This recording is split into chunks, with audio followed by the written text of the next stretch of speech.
В этой жизни жалеть ничего не надо и не должно быть. Если оно все идет в русло направлено для нашего народа, для дальнейшей жизни здесь, для наших детей в Крыму, здесь жалеть ничего не надо.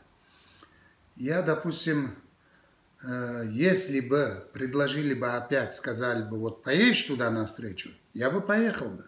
Разговор нет, я бы поехал бы, потому что Мустафа Джемилев – это наш лидер. Как не поехать навстречу к нему?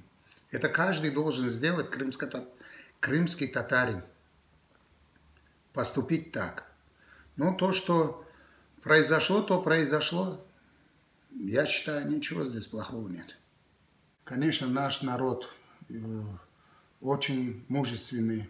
Они очень большую поддержку дали. Соседи, родственники, друзья, товарищи. Кто услышал об этой беде, они приезжали домой, когда меня не было. И когда я вернулся оттуда, выпустили меня под подписку.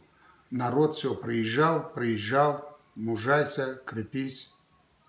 Почему? Потому что пусть не думают, те, которые попали в такую ситуацию, они одни не остались.